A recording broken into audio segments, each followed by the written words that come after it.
Hi there, thanks for joining me today. I have a task to do. Thought I'd bring you along.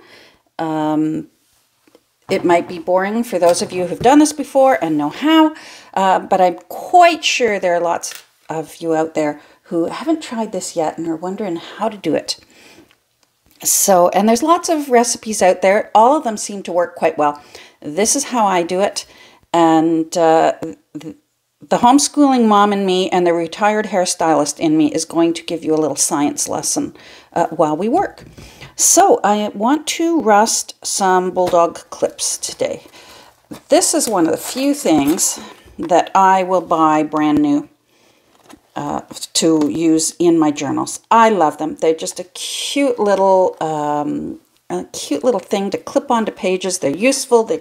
They're attractive.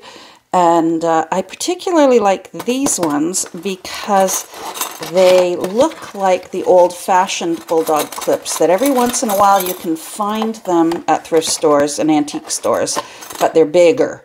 These ones are like teeny tiny little versions. I'll put the link down below. I get mine on Amazon. They sell out and then they eventually come back. Amazon usually will send me a little message saying, hey, these are back in stock. And then I like to keep at least one spare box on my shelf in case I've gone bulldog clip nuts. Anyhow, here's why I like them. They're just a nice little size, but see how they look like the old-fashioned three-piece bulldog clips? And they're really strong, and they're just really adorable with the circle and then the two pieces. You could pull them apart if you want. They are three pieces. And here's the cool thing. They rust really nicely. Here's one that's rusty. And I really want to put one on each of the ladies that I'm working on right now. And I only have 2 rusty ones left, so I need more rusty bulldog clips. So I raided my shelf this morning. We're going to rust them. And I thought, all right, I'm going to turn on my camera. So now here's where science comes into it. And here's where your hairstylist comes into it. So we all know, or most of us know, that the iron in metal and water exposure, they don't like each other. And eventually over time, water exposed to metal that has iron in it will start to rust. So, and if there's no paint or a protective layer on the metal that has iron in it,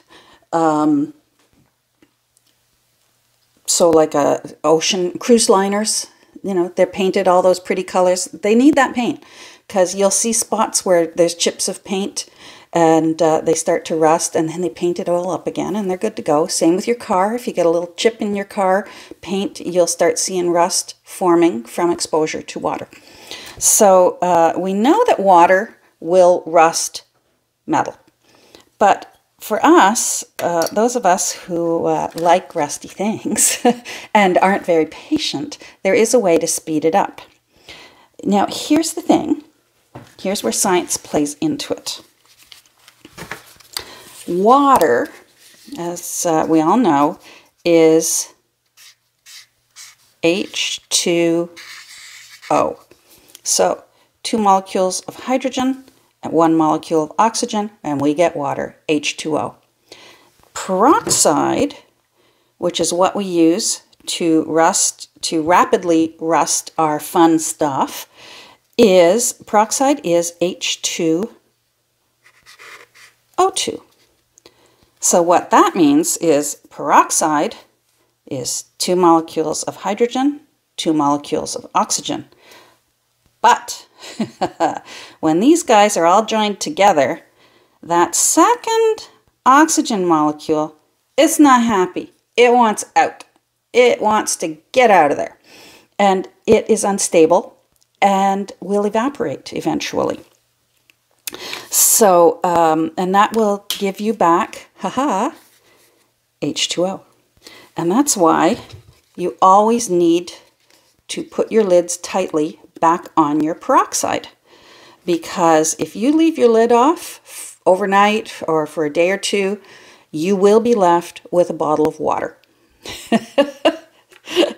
And that's why sometimes if you've got old hair color in the cupboard and you're wondering, wow, this didn't take very well, the peroxide was probably expired.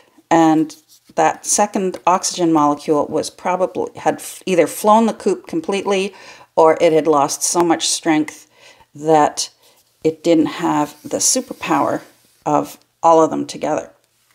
So there's your science lesson. The thing is, to get that oxygen molecule to fly the coop, the chemical reaction with metal accelerates it. It gets really angry, which is why when you buy peroxide, it's always in either, it used to be in glass bottles, it's always in plastic bottles. And usually dark bottles, because light will also react with light. So usually a solid color bottle.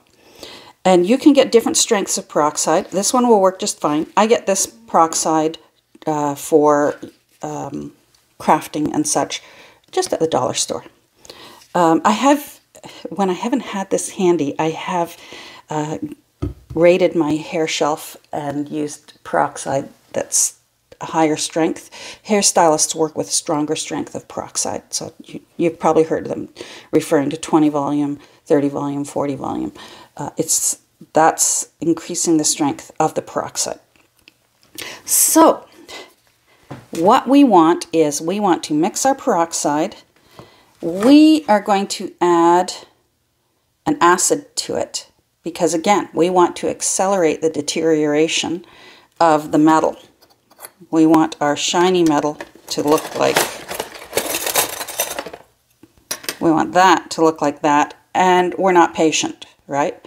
So I want, tomorrow, I want this one to look like that one. Depending on what it is you are rusting and what kind of varnish is on it, because remember, a protective coat of varnish will inhibit the rusting.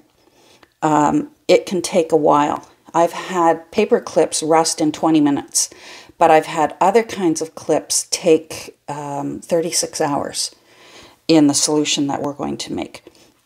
So keep that in mind.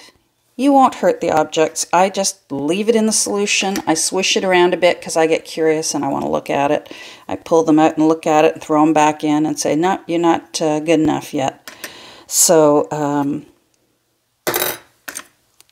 yeah, let's do it. Oh, and salt also adds to the corrosiveness and speeds up what you want to do. So I'm going to write out my little recipe for it. I know some people use just equal parts vinegar and peroxide and just toss in salt, and it works. And I've done that previously when I'm just in a hurry. I'll just psh, psh, psh, and it works.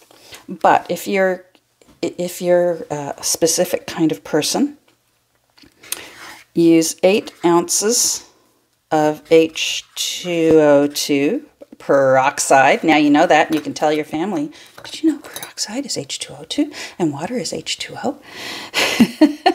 You want 1 ounce of white vinegar. Again, there are different strengths of vinegar. Like pickling vinegar is stronger than table vinegar. And so I've just found regular vinegar works just fine. If I've got pickling vinegar in the cupboard, I'll use it. I've never tried it with, apple cider vinegar and those. I'm not going to waste my good tasty vinegars on rusting things. And then about half a tablespoon to I'm going to write 1 tablespoon of salt. So there you go. 1 cup of peroxide, 1 ounce of vinegar, and 1 tablespoon of salt. And you're going to mix it together. So I got to go get my measuring cup. Hold on. Okay, so measuring cup, measuring spoons. Now, if you recall, when I said that when our solution gets together with metal and the metal gets angry and they have a fight and you get rust, keep that in mind. So, and what will happen is that reaction super speeds up the that second oxygen molecule leaving. So eventually your solution is going to get weaker and weaker and weaker because of the reaction. And because of that, we want as much strength as possible to rust to these. And that means don't use a metal bowl, because that will weaken your solution. That will speed up the weakening of your solution. And that's why at hair salons, when they mix up your hair color to do your hair, they always mix in plastic bowls. And they use plastic implements because they want to know that the strength of the hair color they're using on your head is full strength, so that they can predict what the color or bleach or perm solution, what have you, is the strength they need it to be to do the job they need. So the bowl that you're going to mix in, use plastic. And that's why I've also got a plastic spoon here. I can give it a little stir. You can use a metal spoon just to do the little stir, because it's just going to be really quick. But you know the deal now. So peroxide, we need 1 cup, more or less. This is not, it's not like baking. It's not that kind of chemical reaction. If I use 6 ounces of peroxide instead of 8, you'll be fine. If you use 10 ounces of peroxide, yeah, up your vinegar. I haven't found the salt to be that much of a... I'm sure it's part of the equation that makes it work, but I haven't found the amount of salt to be to play that much of a role in it. So we've got our peroxide in there. Our vinegar. I don't have much left. I've got to put that on my grocery list. So we just need 1 ounce of vinegar, which is 1/8 of a cup. There's no 1/8 measurement on here, so I'm just going to sort of eyeball, and I can't really tip it because then you can't see that I'm measuring. I'm eyeballing to do 1/2 of a 1/4 of a cup, and I'm going to add that in. There we go. And then we're going to add in, about a tablespoon or so of salt. I've got my measuring spoons here to show you. I usually will just, the old palm, the amount of salt in your palm that your mother's taught you. I just do that. And then I stir it around and get it all mixed and dissolve that salt. And here's your acid solution that you have created so that you can rust your metal. Now, here's one of the things that everyone talks about. There we go. This is an acid solution. If you've got very sensitive skin, or if you've got a cut on your finger, it'll sting. or it could give you a rash. But if you've got tough skin, some people worry. They think that, oh my, it's turned into like Drano or something. It hasn't.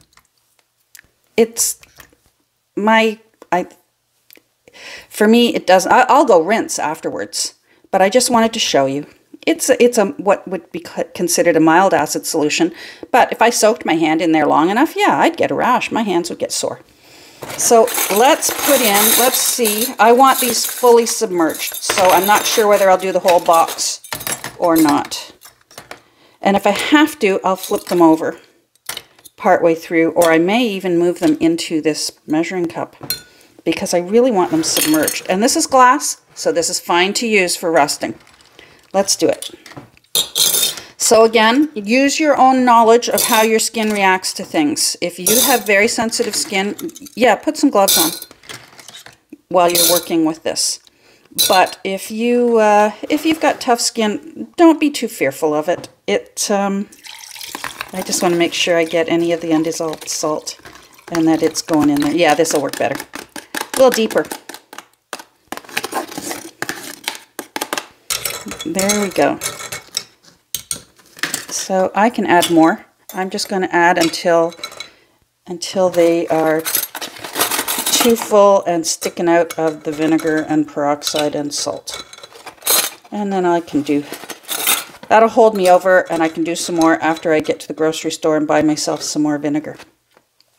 So now here is the next thing that makes this a science experiment.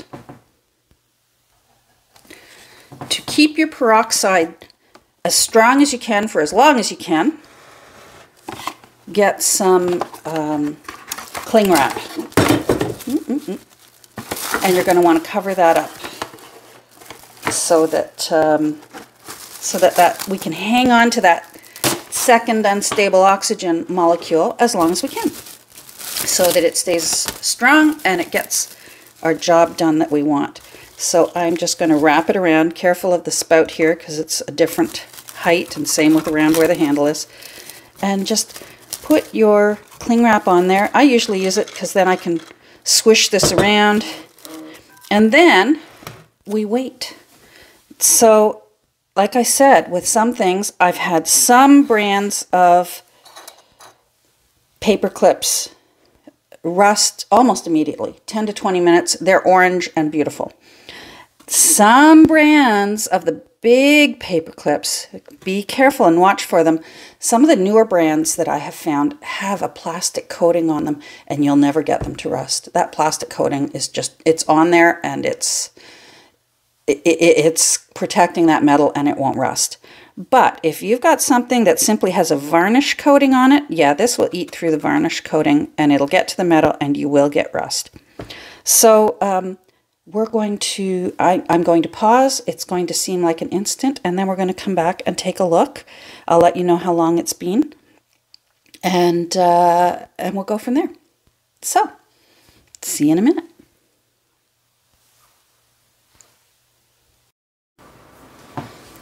Okay, I'm back just for a little check-in. So it's actually been 5 minutes, so I wanted to show you the chemical reaction that's happening here. We got bubbles happening. I don't know if you can see, there's a little hint of orange happening there. So that's 5 minutes. Excellent. See what I mean? These particular bulldog clips, they rust beautifully. Okay, so we're back. We got quite a chemical reaction going on here. Let me see if I can lift it up. I'm holding my camera. There's my finger.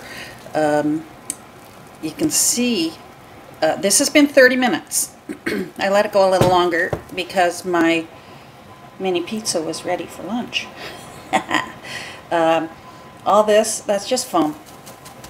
So I'm going to put there's my finger, my camera into my stand over there. And then we'll do the next step. So hold on. All right. So I'm going to put this in here because this is going to be messy. Now keep in mind, it looks a little scary. It also looks like sponge toffee. It's still just your mild acid solution. So again, keep in mind, if you've got sensitive skin, put some gloves on. Just throwing that in my sink. I do this in my kitchen for this precise reason. Sometimes if you've got really active peroxide and really active vinegar, you're going to get a good reaction. This is good. This means the metal and your solution, they're fighting and angry at each other, and you get rust. So what I'm going to do now is I'm going to actually take this over to the sink and scoop off all this foam.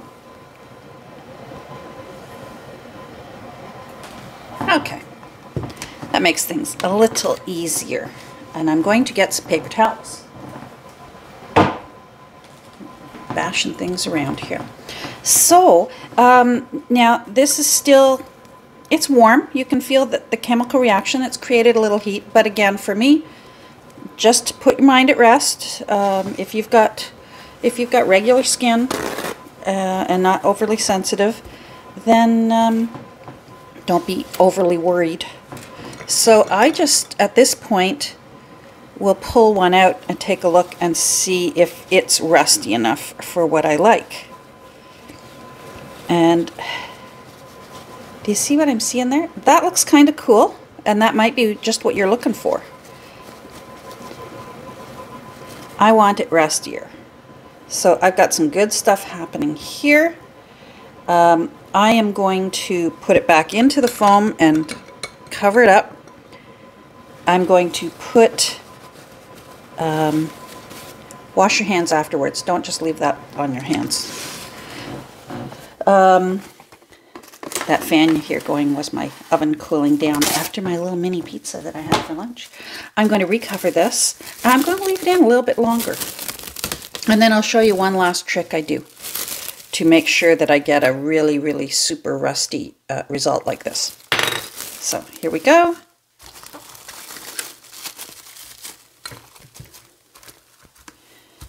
And we'll be back. Okay. I think this is probably where I want it. We've got some nice dark oranges happening there. Look at all that foam. All right, so let's move this here. I'm going to put down some paper towel. Now, like I said, this can be messy. Rust can stain fabrics, so, you know, be aware of what you're wearing. If you need to, put on an apron, put on some crummy old clothes. Now, here's the next step that I do. Everyone's different.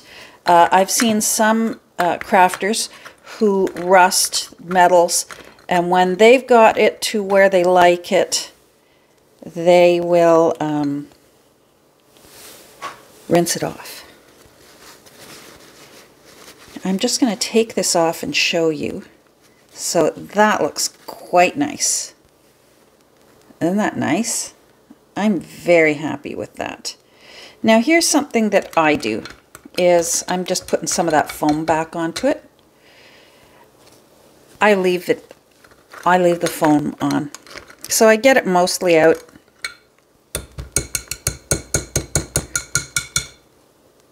See, there's foam inside there. And I just let whatever that residue is, I let the rest of it finish doing what it's doing. I like this. I'm happy with where it's at. If it didn't rust any further, I'd be happy. If it rusts a little bit more, I'd be happy. So just shaking out that excess foam, putting them out. I don't even know how many blah, oh, tongue-tied, how many we did, so this will be interesting. We got a lot done. We certainly have enough for the ladies and then some, so that's good.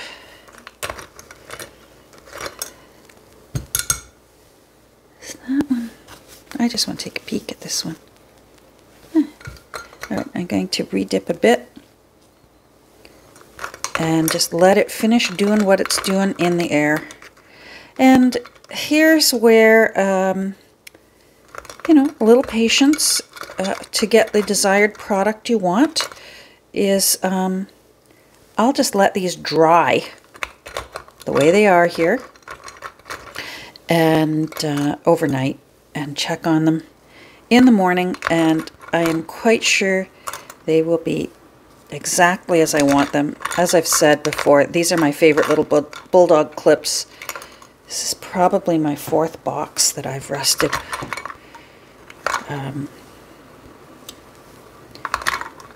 To use in journals. Yeah, I'm very happy with those.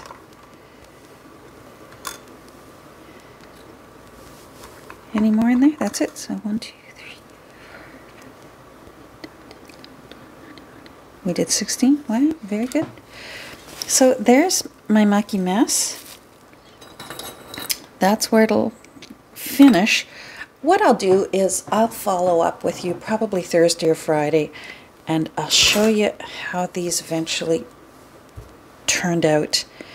And hopefully you can go ahead and have some fun yourself. Again, try it with paper clips. I've done this with, I had silver bulb pins that I wanted rusted. They rust very nicely. I find you have to be careful with bulb pins. They are so tiny. If you leave them to soak too long, you can rust right through them and they'll just dissolve, and you've got you've just got residue in the bottom of your of your container. Same with the teeny tiny little safety pins that are so cute. I like those tiny little gold ones, and they rust really nicely. Again, keep an eye on them. They'll rust quite quickly, and you can rust them right past the point of them even being usable. So have fun. If something's not rusting, it could be that they're coated in plastic, and then I don't know what to tell you. But usually, if it's just simply a coat of varnish, the way these are, it eats through that varnish very quickly and gets to work on making this, which is what we love. So take care. Have fun with your rusting projects. I'm going to go wash my hands, but as you can see, it doesn't hurt. So we'll talk soon. Have a great rest of your day. Bye.